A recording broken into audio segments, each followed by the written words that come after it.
எக்கச்சக்கமான தலாக், எக்கச்சக்கமான குலா. ஒண்ணும் இல்ல, அசல் காரணத்தை கண்டுபிடிச்சீங்கன்னா என்ன தெரியுமா?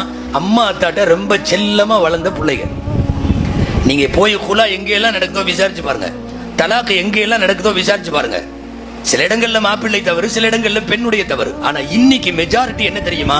அதிக செல்லம் கொடுத்து அன்பு என்ற பெயரால் ஏராளமான செல்லத்தை கொட்டி வளர்க்கப்பட்ட பெண்கள் அடுத்த வீட்டினுடைய நெளிவு சுழிவுகளை தாங்குகிற நிலையில இல்ல. அட்ஜஸ்ட்மெண்ட் மனோபாவத்தில், அனுசரித்து ஒத்து போகிற மனோபாவத்தில் இன்றைக்கு இருக்கிற பெண்கள் இல்லை. அட்ஜஸ்ட்மெண்டே கிடையாது. போன வேகத்துல வந்துடுறா பொட்டி தூக்கிட்டு. அவங்க அத்தா சொல்லிடுறாரு, நீ மாமா நான் பாத்துக்கிறேன், அந்த ஆளை அடிக்கணும். பிரச்சனை அங்கிருந்து. அன்பானவர்களே, நிறைய இந்த பிரச்சனைகள் அது இந்த மாதிரி எல்லாம் குடும்பத்துல, ஒரு கூட்டு குடும்பத்துல முன்ன பின்ன இருக்குமா, இப்படி வாழணும், இப்படி இருக்கணும், பணிஞ்சு போகணும், அது இதுன்னு எல்லாம் சொல்லி கொடுக்கணும். இதெல்லாம் சொல்லி தரதே இல்லை. நீ வா பாத்துக்கலாம். ஒரு ஹதீஸ் இப்படி வருகிறது. அதாவது இன்னைக்கு உள்ள குடும்ப பெண்களும் என்ன ஆயிட்டாங்கன்னா, அவங்களே நிர்வாகிகள் மாதிரி. குர்ஆன் சொல்லுது, அர்ரிஜாலு கவ்வாமூன், நிர்வாகிகள் ஆம்பளைகன்னு. நிஜமா சொல்லுங்க, உண்மையாலுமே நம்மளா நிர்வாகியா இருக்கோம்? இந்த சிரிப்பே போதும், வேற பதில் அர்த்தம். நிர்வாகிகள் ஆண்கள்னு வருது, ஆனா வீடுகள்ல பூரா நிர்வாகிகள் யாரு தான்? மேடம் தான். அவங்க தான் நிர்வாகிகளா இருக்காங்க. தாய்மார்களுக்கு சொல்ல வேண்டும், சலாசுல்லா யன்துருல்லாஹு இலைஹிம் யௌமல் கியாமத்தி வலா யுகல்லிமுஹும். அல்லாஹ் மறுமையில 3 பேரோடு அன்பொழுக பார்க்கவும் மாட்டான், அல்லாஹ் அன்பாக பேசவும் மாட்டான். 3 பேர் ஒரு ஹதீஸ்ல வருது. ஒன்னாவது ஆக்குல்லி வாலிதை, பெற்றோரை நோவினை செய்தவன், பெற்றோரின் பத்வாவுக்கு ஆளானவன், பெற்றோரை புறக்கணித்தவன். அவன் ஃபர்ஸ்ட். அது ஆணா இருந்தாலும் சரி, பெண்ணா இருந்தாலும் சரி, பெற்றோர்களின் நோவினை செய்தவர்கள் அல்லாஹு தஆலா அவங்களோடு பேச மாட்டான், பார்க்க மாட்டான். இரண்டாவது அல் முத்தரஜ்ஜிலான்னு ஒரு வாக்கியம் வருது. குடும்பங்களில் ஆணை போன்று தன்னை பாவித்துக் கொள்ளுகிற பெண். அப்படின்னா என்ன அர்த்தம் தெரியுமா? ட்ரெஸ் வேட்டி சட்டை போடுவாங்கன்னு அர்த்தம் அல்ல. ஆம்பளை பண்ண வேண்டிய அத்தனை நிர்வாக அமைப்பு, அட்மினிஸ்ட்ரேஷன், எல்லாத்தையும் மேனேஜ்மெண்ட் எல்லாத்தையும் இவங்களே எடுத்துக்கிறது. இன்னைக்கு நிறைய குடும்பத்தில் அதுதான் நடக்குது. பூராமே அம்மனி கையில. ஆமா, அவங்க சொல்றதுதான் முடிவு. அதுலயும் சில வயசானவங்க அவங்க வீட்டுல படுற பாடு, அல்லாஹு அக்பர். அந்த 3 நேர சாப்பாட்டுக்கு அவங்க என்னமோ எல்லாம் மகன் கைக்குள்ள, மகள் கைக்குள்ள, குடும்பத்தினுடைய எல்லாம் கைக்குள்ள. இப்ப என்ன ஆகும் தெரியுமா? இவர் குடும்ப தலைவர், அல்லாஹு அக்பர், பரிதாபமா இருப்பார். அதுலயும் இந்த ரிட்டையர்ட் ஆனதுக்கு பிறகு சில பேர் வீட்டுல படுற பாடு இருக்க. வெளிநாட்டுல அவர் சம்பாரிச்ச போலாம் பாத்தீங்கன்னா, அவர் மகாராஜா. அவரு எப்ப தொழில் முடிச்சு எக்ஸிட் ஆகி வந்து வீட்டுல உக்காந்தாரோ முடிச்சது மவனை, அவ்வளவுதான். பிஸ்மில்லா. எக்கச்சக்கமான இது என்னன்னா, ஆணை போல் தன்னை பாவித்துக் கொண்டு நிர்வாகம், அது இது மேனேஜ்மெண்ட், அந்த அட்மினிஸ்ட்ரேஷன் பவர் அத்தனையும் கையில எடுத்துக்கொள்ளக்கூடிய பெண்கள். இது ரெண்டாவது. மூணாவது யார் தெரியுமா? தெய்யூஸ்னு ஒரு வார்த்தை வருது ஒரு ஹதீஸ்ல. தெய்யூஸ் அப்படின்னா என்ன? நல்லா கவனிக்கணும். இதை ஆம்பளைகளும் கவனிக்கணும், பெண்களும் கவனிக்கணும். தன் குடும்பத்தினருடைய மானக்கேடான செயல்களை கண்டுகொள்ளாத குடும்ப தலைவன்.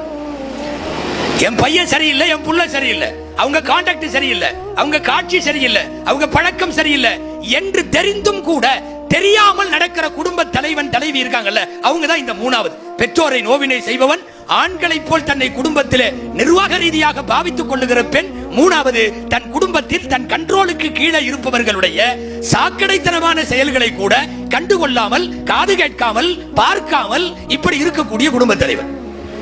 யோசிக்கணும், இவர்களோடு அல்லாஹ் பேசுவதே இல்லை, அன்பொழுக பார்ப்பதும் இல்லை என்று வருகிறது. எனவே நான் துவக்கத்திலே சொன்னதை மீண்டும் அழுத்த சொல்லுகிறேன். அன்பு தாய்மார்களே, நீங்கள் தான் அடுத்த தலைமுறையை உருவாக்குகிற மிகப்பெரிய, மிக பிரம்மாண்டமான தொழிற்சாலை. நீங்க தீன் உள்ள தலைமுறையை உருவாக்கி தர வேண்டும். இதுல ஆம்பளைகள்லாம் முடியாது.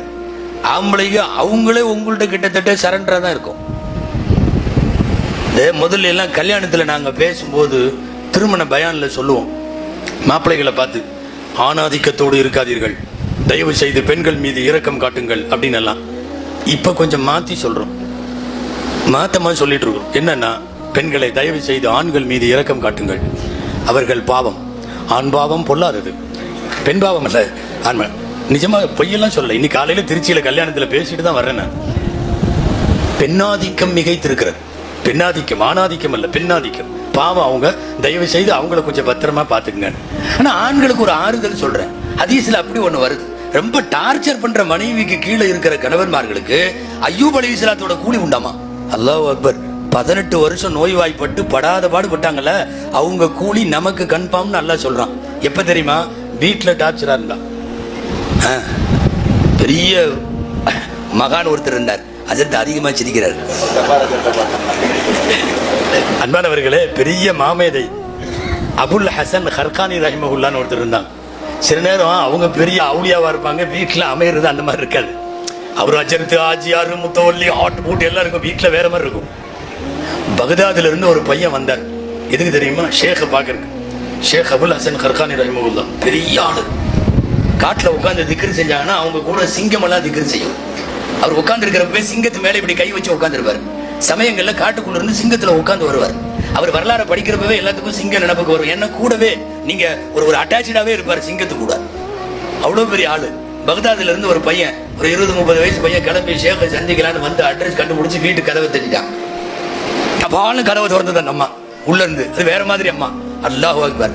என்ன இல்ல ஷேഖை சந்திச்சு துவா வாங்கிட்டு போன, உனக்கும் பழப்பில்ல அவருக்கும் பழப்பில்ல, போ அங்க இருப்பாரு பாரு அப்படின்னு அங்க காட்டுக்குள்ள இருப்பாருன்னு துரத்தி விட்டுச்சு. அதிர்ச்சியாயி இந்த பையன், ஷேഖுக்கே இந்த நிலைமையா அப்படின்னு நான் யோசிச்சுக்கிட்டே வர்றான். இப்படி ஒரு மனைவி கூட இவர் ஏன் வாழணும்? இவர் உலகத்துல பெரிய ஷேഖ், இவங்களை தேடி எல்லா நாட்டுல இருந்தும் ஆன்மீக ரீதியா தேடிட்டு வர்றாங்க. இவர் இப்படி ஒன்றை வாழ்ற நினைச்சுக்கிட்டே வர்றாரு. அந்த காட்டுக்குள்ள நுழையிறாரு. சிங்கத்தோட எதிரில் வந்துட்டு இருக்கிறாங்க. கூட சிங்கம் வருது, இவரு வர்றாங்க. அது இந்த வளர்ப்பு நாயெல்லாம் கூட்டிட்டு வர்றாங்கல்ல பல பேர் இன்னைக்கு, அந்த மாதிரி சிங்கம் வருது கூட, இவர் வர்றாரு. சலாம் சொன்னார். இந்த பையனோட முகமே சரியில்லை. ஆன்மீகவாதிகளுக்கு முகத்தை பார்த்த உடனே தெரிஞ்சு போயிடும். அகத்தின் அழகு முகத்துல தெரியுது. கொஞ்ச நேரம் உத்து பார்த்துட்டு இந்த பையன் கேட்டாங்க, வீட்டுக்கு போனியோ? வீட்டுக்கு போனியானார். அவர் ஆமானார். அப்படி சொன்ன உடனே அந்த பையன் ஆரம்பிச்சுட்டான், இந்த மாதிரி ஒரு பொம்பளை ஏன் வச்சிருக்கணும் நீங்க மனைவியா? இதை தலா கூட வேண்டியதானே அப்படின்னார். 2 பதில் சொன்னாங்க. அழகான பதில். என்ன தெரியுமா? ரொம்ப வாய் அந்த அம்மா.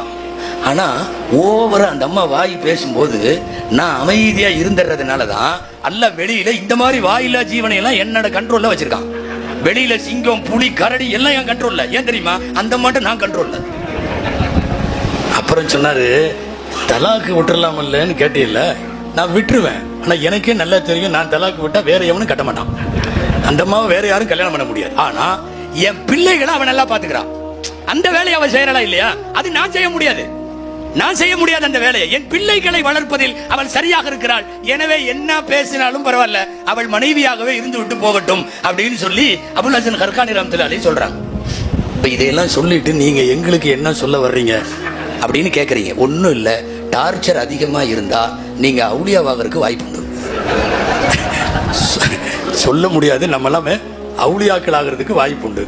அதனால தாய்மார்கள்ட்ட சொல்லணும், ஆண்கள் பாவம் என்பதை சொல்லும் சூழ்நிலையில் இன்றைக்கு குடும்பம் இருக்கிறது. மாணவர்களே, நான் துவக்கத்தில் சொன்னதை மீண்டும் சொல்லி நிறைவுக்கு வருகிறேன். ஆண்களால் ஒரு நல்ல குடும்பத்தை கட்டமைக்கிறது ரொம்ப கஷ்டம். சம்பாதித்து தருவதற்கு ஆனால் முடியும். விசேஷங்களுக்கு அல்லது சுப துக்க காரியங்களிலே வந்து குடும்பத் தலைவன் என்று நிற்க முடியும். ஆனால் அடுத்த தலைமுறையை மார்க்கம் சார்ந்த தலைமுறையாய் தீனின் தொடர்போடு, அல்லாஹ் ரசூலினுடைய தொடர்போடு ஒரு சந்ததியை உருவாக்குவதற்கு பெண்களை உங்களால் தான் முடியும். அந்த தொடர்பிலேயே இருங்கள். குறிப்பாக இது போன்ற மார்க்க நிகழ்ச்சிகள், பயான்கள் உங்களுக்காக நடத்தப்படுகிற போது தவறாமல் அதில் பங்கேற்றுக் கொள்ளுங்கள். நல்ல தலைமுறையை உருவாக்க அல்லாஹ் உங்களுக்கு தௌஃபீக் செய்வானாக. நம்முடைய காதுகளில் எந்த மார்க்க விஷயமெல்லாம் வாழும் காலத்தில் வந்து விழுகிறதோ அவைகளை தாமதம் இல்லாமல் உடனடியாக குடும்பத்திலே அமல் செய்யக்கூடிய தௌஃபீக்கை அல்லாஹ் வழங்குவானாக.